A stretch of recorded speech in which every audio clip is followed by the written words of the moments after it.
In the summer of 1897, a 25-year-old Irish immigrant named Belinda Mulrooney stood on a mudflat in the Canadian subarctic, pulled a quarter from her pocket, her last coin on Earth, and threw it into the Yukon River. "I'll start clean," she said.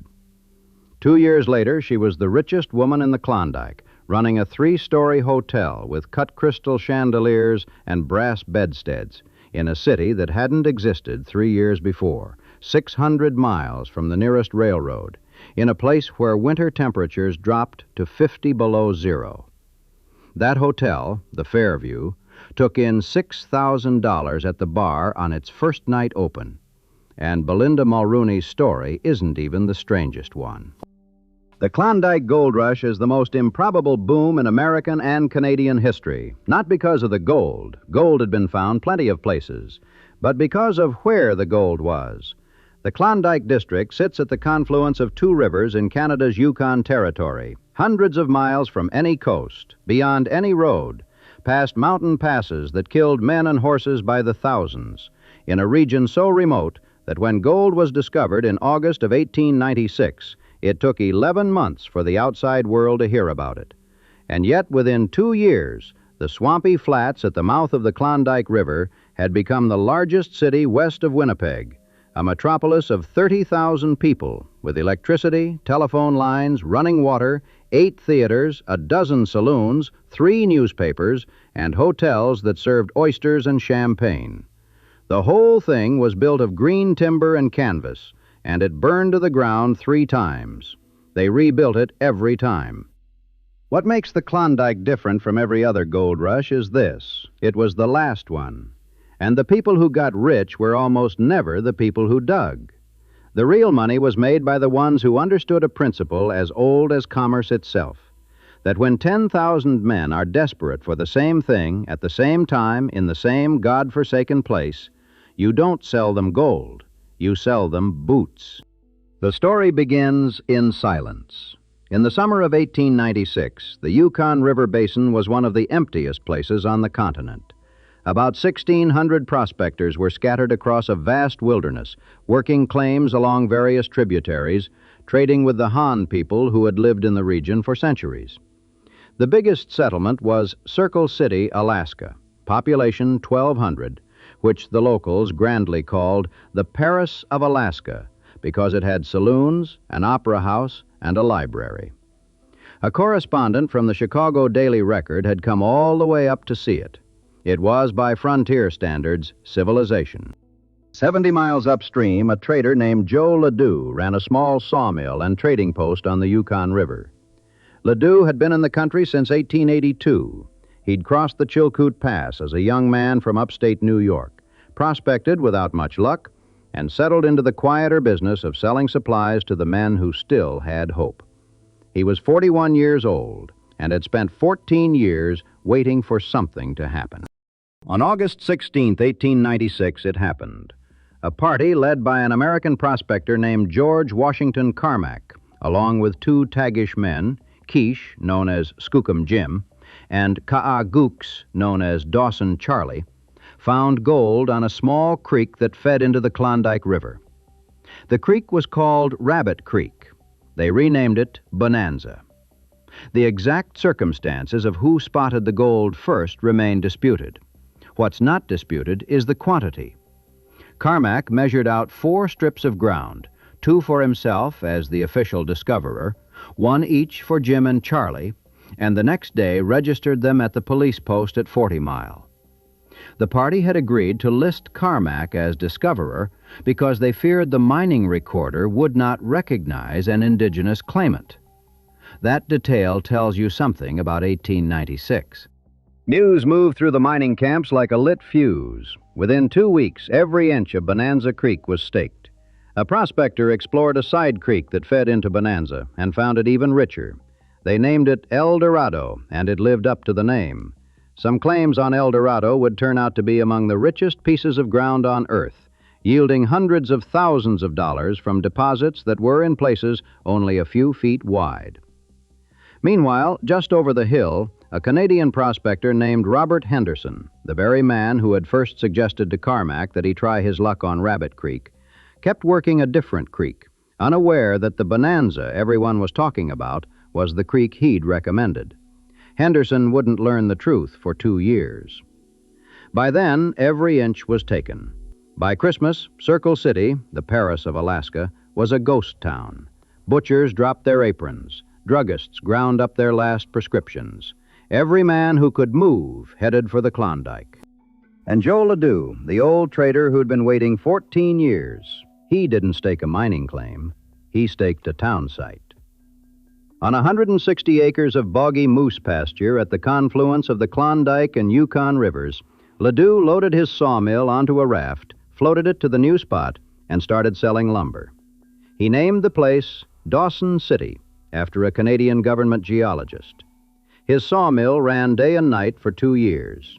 The lots along the riverfront, the ones he'd bought at $10 an acre, would sell for $5,000 a front foot. Joe Ledoux became a millionaire without ever panning a single creek. But the outside world still knew nothing. The Yukon River freezes in October and doesn't thaw until June. No ships could leave. The news was trapped under ice for 11 months. Then, on July 15, 1897, the steamship Excelsior pulled into San Francisco, carrying Klondike prospectors and roughly $500,000 in gold. The crowd that gathered at the dock watched miners stagger down the gangplank with suitcases so heavy they could barely lift them.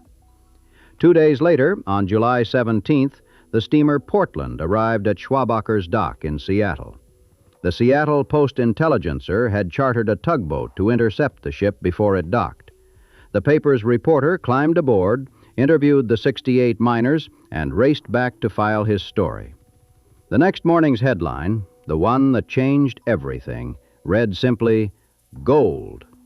The paper reported more than a ton of solid gold on board. When they actually weighed it, it was 2 tons. 5,000 people, roughly 10% of Seattle's population, were at the dock that morning. By noon, the downtown streets were so jammed that streetcars stopped running. Seattle's mayor, W.D. Wood, was at a convention in San Francisco. He telegraphed his resignation and headed for Alaska without even stopping home. Streetcar drivers abandoned their cars. Reporters quit the papers that had just run the story. Within 24 hours, 2,000 people in New York tried to buy tickets north. Within 10 days, 1,500 had already left Seattle for the gold fields. The country was in the grip of the panic of 1893. Banks had failed. Farms had collapsed. Wheat prices had bottomed out. And suddenly there was gold, real gold, visible and weighable, pulled from creeks at the edge of the world. A Swedish bookseller named John Nordstrom used his Klondike stake to open a shoe store in Seattle. The store still bears his name. The stampede, and that's the word everyone used, stampede, was an act of mass delusion dressed up as economic calculation. An estimated 100,000 people set out for the Klondike. To understand how insane this was, you have to understand the geography. There was no road to Dawson City. There was no railroad. There were 2 main routes, and both of them were nightmares. The first was the Chilkoot Trail, 33 miles from the Alaskan port of DA to Lake Bennett, where you could build a boat and float the remaining 560 miles down the Yukon River to Dawson. The Chilkoot was steep, icy, buried in snow. The final half-mile rose 1,000 feet at a 35-degree angle. Workers had carved 1,500 steps into the ice. They called them the Golden Stairs. You climbed in single file, one behind the other, clutching a guide rope with 50 or 60 pounds on your back. A single trip up could take 6 hours. If you stepped out of line to rest, you might wait hours to get back in. And here was the catch. The Canadian government, operated through the Northwest Mounted Police, required every person crossing the border to carry a full year's worth of supplies. 1 ton, 2,000 pounds. 400 pounds of flour, 150 pounds of bacon, 125 pounds of beans, 75 pounds of dried fruit, plus stoves, blankets, picks, shovels, and rope. The Golden Stairs were too steep for pack animals. So each man climbed those 1,500 steps not once, but 30 or 40 times, ferrying his outfit up the mountain in loads, caching them at the summit, then going back down for more. The whole ordeal took months. The second route was the White Pass Trail, 45 miles from the nearby port of Skagway. It was longer but less steep, and supposedly you could use horses. This turned out to be a fatal miscalculation. The trail was narrow, muddy, clogged with traffic, and the grass at the summit was poisonous to horses. An estimated 3,000 pack animals died on the White Pass, starved, broken-legged, drowned in bogs, tumbled off cliffs. Jack London, who was there, wrote, "They died at the rocks, they were poisoned at the summit, and they starved at the lakes." The trail earned a name that stuck, the Dead Horse Trail. Bleached bones remained visible for decades. Skagway, the town at the base of the White Pass, was itself a kind of hell. It was run, and run is the right word, by a con man from Georgia named Jefferson Randolph Smith, better known as Soapy. Soapy Smith had made his name with confidence schemes in Denver and Creede, Colorado, and when the Klondike rush began, he moved his entire operation to Skagway. He put the U.S. Marshal on his payroll. He opened a saloon called Jeff's Place and commanded a gang of 300 men he called his lambs. His most audacious scam was a telegraph office. He put up poles and strung wire, but the wires weren't connected to anything. He charged stampeders to send telegrams home that were never transmitted. When a returning miner named John Douglas Stewart arrived in Skagway with $2,700 in gold, Soapy's men lured him into a game of three-card monte in an alley and grabbed the sack. The townspeople formed a vigilance committee, the Committee of 101. On the evening of July 8, 1898, Soapy Smith walked down to the Juneau Wharf with a Winchester rifle to confront them. A city engineer named Frank Reed blocked his path. Both men drew. Both were hit. Smith died within the hour. Reed lingered 12 days. His gravestone reads, "He gave his life for the honor of Skagway."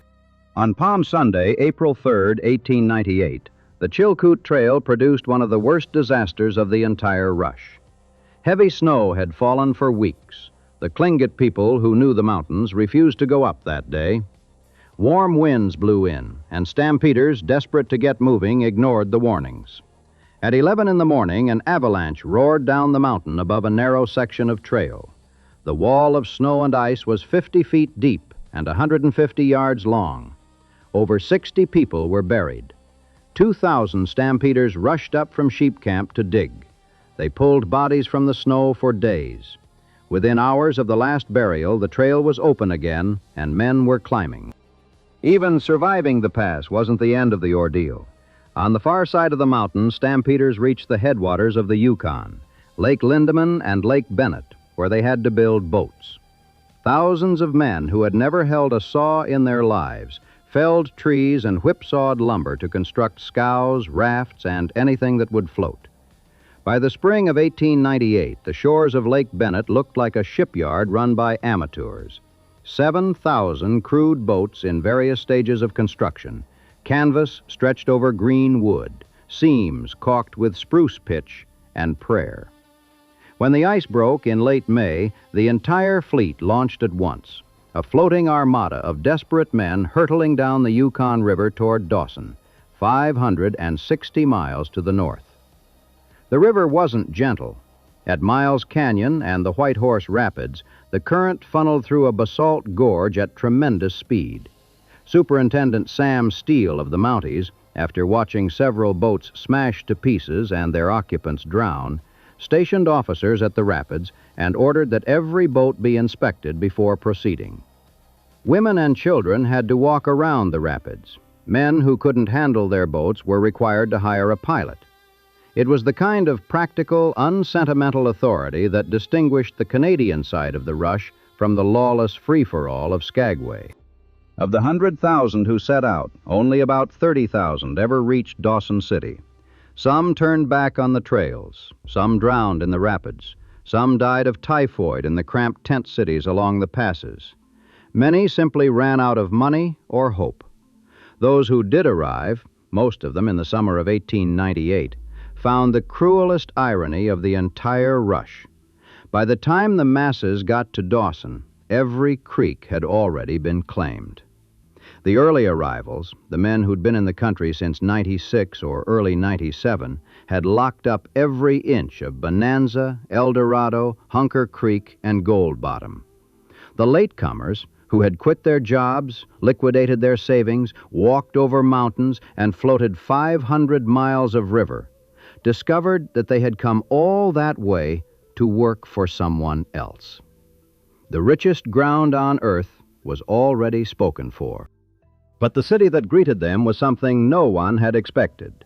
The prices alone told a story of supply and demand pushed to the breaking point. A dozen eggs cost $18. A barrel of flour went for $100. Lumber, the commodity Joe Ledoux had bet his future on, sold for as much as $1 a board foot when it could be had at all. A night in a rough hotel cost anywhere from $5 to $100, depending on whether you got a bed or a patch of floor. Laundry cost $1.50 per piece. A fresh apple, if one existed within 500 miles, could fetch $1. And yet the money flowed freely, because the men who had found gold had nothing else to spend it on. Dawson was a closed economy, a textbook study in what happens when enormous wealth meets radical scarcity. And despite those prices, Dawson City in the summer of 1898 was, against all logic, a real city. Not a tent camp, not a collection of shacks, a city. Front Street, running along the Yukon River, was lined with two-story buildings with false fronts, their facades painted to look like masonry, imitating the commercial architecture of San Francisco. There were over 300 businesses: hardware stores, groceries, dress shops, blacksmiths, breweries, barber shops, and banks. The Bank of British North America opened a branch. The Canadian government had created the Yukon Territory that year, with Dawson as its capital, and a full civil service was in place. There were churches and schools. There were sidewalks built on wooden pilings above the mud. Gold dust was the common currency. You paid for your groceries by pouring dust onto a scale at the counter.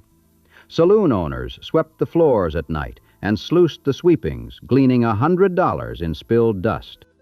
Mining the gold itself was brutally hard, and nothing like the romantic image of a man kneeling by a clear stream with a pan. The gold was trapped in frozen gravel, locked under permafrost that could be 10 or 20 feet deep. To reach it, miners built fires on the ground and let them burn all night, thawing a few inches of muck at a time.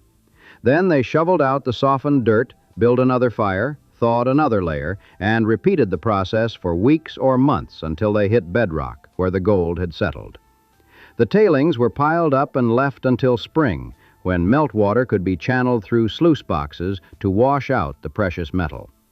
This was called a cleanup, and the result of a winter's work might be revealed in a single morning: a fortune or nothing, separated in a few hours of running water. One of Clarence Berry's claims on El Dorado produced so generously that he pioneered the use of steam to thaw the permafrost, a technique that spread across the district. A single good cleanup from a rich claim could yield $10,000 or $20,000. A bad one could make a winter of frozen labor worthless. The gold rush also devastated the people who had been there longest. The Han, a Dene-speaking people who had fished and hunted the Klondike River Valley for generations, were pushed aside almost immediately. The Mounties forced them from their traditional settlement at the mouth of the Klondike, the very site where Joe Ledoux staked his town site, and relocated them to a reserve downstream called Moosehide. Their fishing grounds were destroyed by silt from mining operations, their hunting territories overrun. Many fell ill from diseases introduced by the stampeders.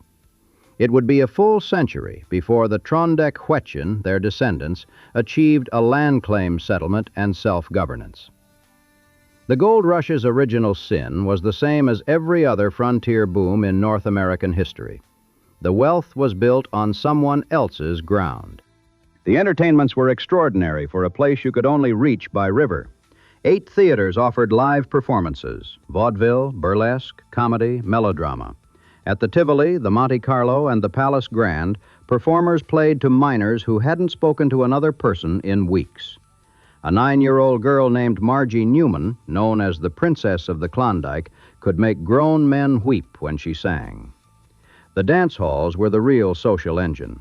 A dance cost $1, paid to the house, not the girl, and between dances, the women worked the floor, encouraging men to buy drinks. The men didn't seem to mind. A miner who'd pulled a good cleanup from his claim might buy rounds for the entire theater.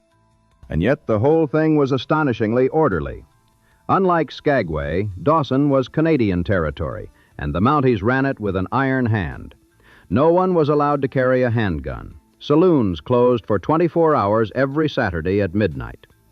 Superintendent Sam Steele, who ran the detachment, worked 20-hour days and claimed nothing happened in Dawson that his men didn't know about. There were no shootouts. The most serious vice, in the government's view, was gambling. In 1900, an official report counted 8 gambling halls and 2 dance halls with gaming tables, inhabited by 110 gamblers and 42 dance hall girls. Prostitution was tolerated but zoned. After the fire of 1899, Steele moved the cribs from Paradise Alley, right behind Front Street, to the swampy ground on 4th Avenue, away from the business district and the church. The fire of 1899 deserves its own moment. On April 26th, a blaze started in the Bodega Saloon and ripped through the wooden downtown. At least 117 buildings were destroyed. The financial loss was estimated at $4 million. At a time when the fixed price of gold was $16 an ounce. The Bank of British North America's vault failed in the heat, and $1 million in papers were incinerated. Firemen dragged out their single fire engine, but couldn't operate it properly, and there wasn't enough water. Miners stumbled through the streets, clutching buckskin bags of gold dust, while scantily clad women from the dance halls shivered in the gale blowing off the river. The Mounties declared martial law. Looters were everywhere. And yet, and this is the detail that captures Dawson, some residents began rebuilding while the ruins were still smoldering, within hours. The Klondike Nugget reported that many of the fire's victims had already rebuilt from the previous fire, and some had suffered 3 fires in 3 months. Dawson burned again in January 1900. It wasn't until the winter of 1900 to 1901 that the city got professional fire protection and went a full year without a major conflagration. Through all of this, the person who best understood the Klondike's real economy was Belinda Mulrooney, the woman who threw her quarter in the river. Mulrooney had been born in County Sligo, Ireland, in 1872 and had come to America as a girl. She operated a sandwich stand at the 1893 World's Fair in Chicago, ran an ice cream parlor in San Francisco, lost everything in a fire, then found work as a stewardess on a steamship running between Seattle and Alaska. She bootlegged whiskey on the side. When she heard about the Klondike, she didn't pack a gold pan. She packed $5,000 worth of silk underwear, bolts of cotton cloth, and hot water bottles. She hauled them over the Chilkoot Pass and arrived in Dawson in April 1897. One of the first entrepreneurs on the scene. She sold everything at a 600% markup.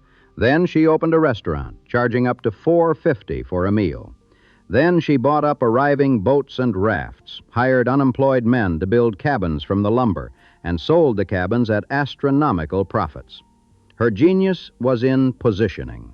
She noticed that all the mining was happening up Bonanza and El Dorado Creeks, 16 miles from Dawson, and that miners had to make a 32-mile round trip to get supplies or a drink. So she built a 2-story hotel, the Grand Forks, at the junction where the 2 richest creeks met. It became the miners' primary gathering place, and at night, Mulrooney put the floor sweepings through a sluice and recovered an extra $100 a day in gold dust.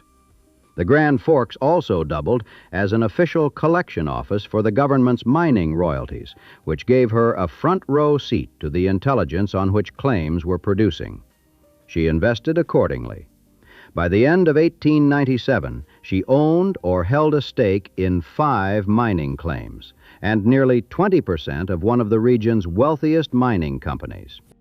She sold the Grand Forks for $24,000 and built the Fairview Hotel, the finest establishment in Dawson City, modeled on the hotel she'd admired in Chicago and San Francisco. It opened on July 27, 1898. The Fairview was 3 stories tall, the first 3-story building in Dawson, with 22 steam-heated rooms, Turkish baths, electric lights powered by the engine of a yacht anchored in the harbor, lace curtains, plush carpets, brass bedsteads, fine china, sterling silver, bone china, and cut glass chandeliers. An orchestra played in the lobby. $6,000 crossed the bar on opening night. Scribner's magazine called her the richest woman in the Klondike. She was 26 years old. Mulrooney also started the Yukon Hygeia Water Supply Company, selling purified water after Dawson's supply became too polluted to drink. She was, in every respect, a one-woman conglomerate. Hotels, restaurants, real estate, mining claims, utilities, a bottled water company, a century before the idea was fashionable. When the Klondike legend, Big Alex McDonald, needed rubber boots for his miners during a sudden spring thaw, Mulrooney, who happened to have a supply, sold them to him at $30 a pair, the equivalent of $900 today. She was not sentimental about leverage. Her undoing was a man. In October 1900, she married a self-styled count named Charles Eugene Carbonneau, who claimed to be a French aristocrat but was actually a champagne salesman and former barber from Quebec. The marriage failed, the count was charged with fraud, and Mulrooney lost her fortune. She divorced him in 1906, moved to Fairbanks, Alaska, started the Dome City Bank, rebuilt her wealth a second time, then retired to a mansion in Yakima, Washington. When an investor once accused her sister of embezzling from the bank, Mulrooney collared him and horsewhipped him until, according to the Fairbanks Times, he cried like a baby. She lived to be 95. Her death certificate listed her occupation as housewife. While Mulrooney was building her empire, the gold kept flowing. In 1897, the Klondike produced $2.5 million in gold. In 1898, $10 million. In 1899, $16 million. In 1900, the peak year, over 22 million, roughly 1 million ounces. Between July and November of 1898 alone, the U.S. mints in Seattle and San Francisco received $10 million in Klondike gold.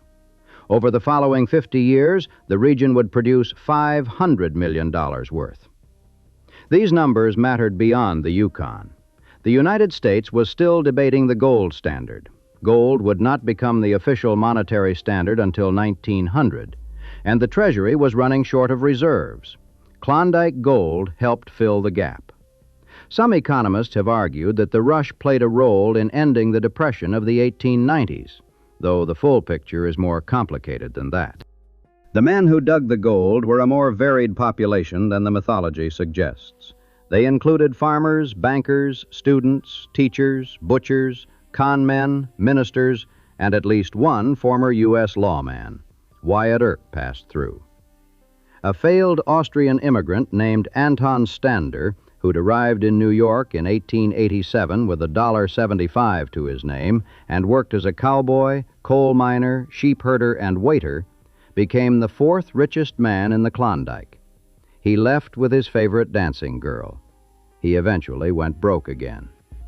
Clarence Berry, a fruit farmer from Fresno, California, was tending bar in 40 Mile when Carmack walked in and paid for his drinks with gold nuggets. Berry left immediately, staked a claim on El Dorado Creek, and pulled out $1.5 million. He used the money to buy oil fields in California. Berry Petroleum still trades on the NASDAQ. But the rush was already ending even as these fortunes were being made. By the summer of 1899, gold was discovered on the beaches around Nome in western Alaska.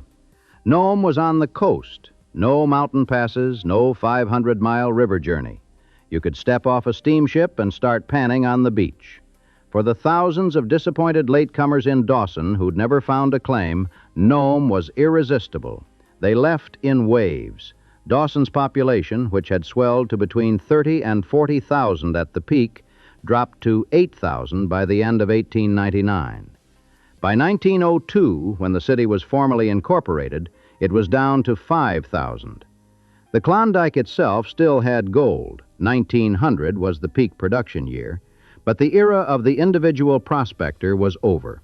Large corporations moved in with industrial dredges.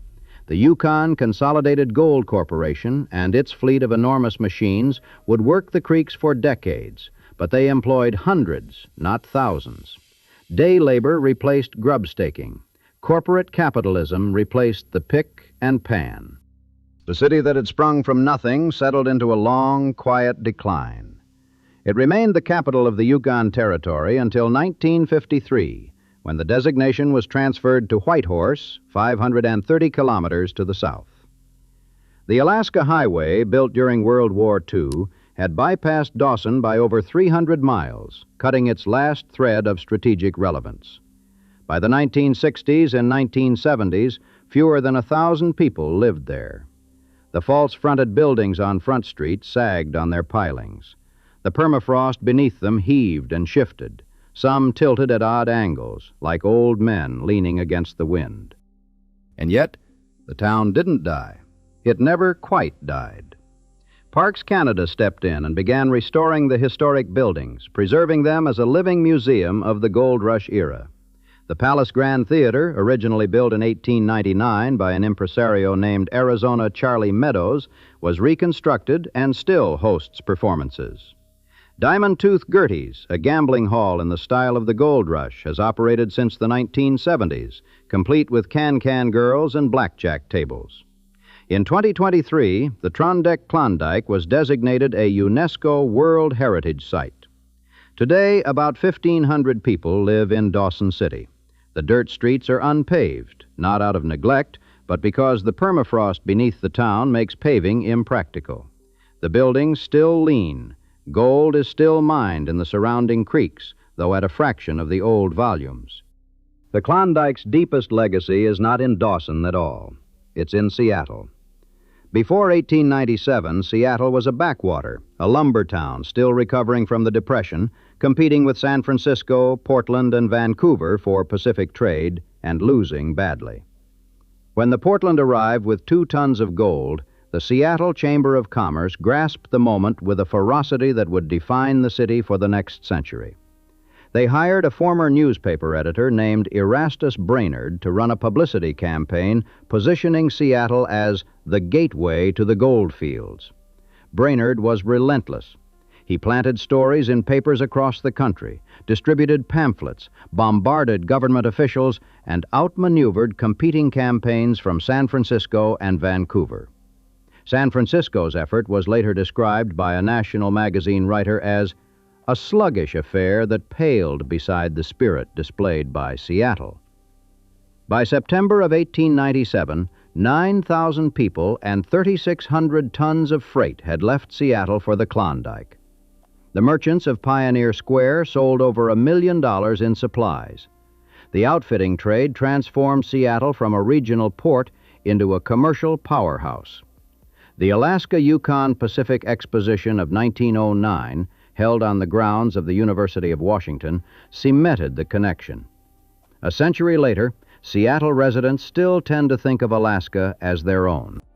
The Klondike Gold Rush lasted in its frenzied form about 2 years. Between the summer of 1897 and the summer of 1899, it consumed headlines, drained bank accounts, killed men and women on frozen mountain passes, built a city in a swamp, destroyed the fishing grounds and hunting territories of the Han people who had lived there for millennia, pumped hundreds of millions of dollars into the global economy, launched careers and fortunes and literary traditions, Jack London's novels, Robert Service's poems.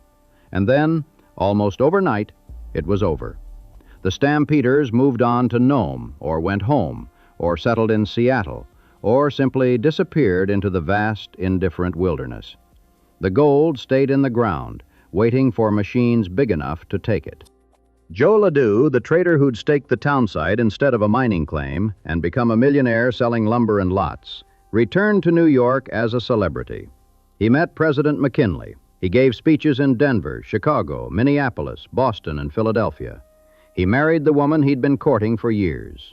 He formed the Joseph Ledoux Gold Mining and Development Company and sold shares to eager investors.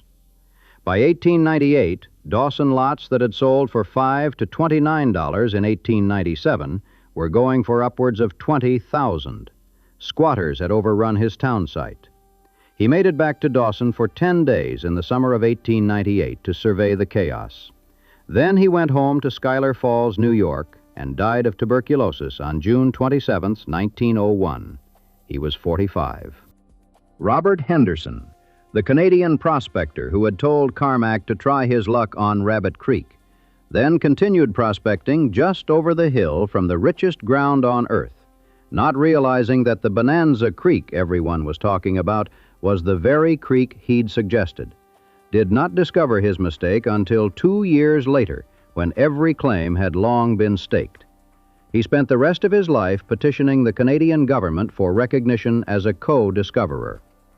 In 1913, the government awarded him a pension of $200 a month. He died in 1933, having never struck it rich. On Front Street in Dawson City, the old buildings still lean over the wooden boardwalks. A permafrost shifts beneath them, season by season, the frozen ground slowly rearranging the foundations that were never meant to be permanent. Inside Diamond Tooth Gertie's, a tourist from Ohio drops a few dollars at the blackjack table. The dealer is dressed in a costume from 1898. Outside, the Yukon River moves south, brown and wide and silent, the way it moved before anyone found gold, the way it will move after the last dredge shuts down.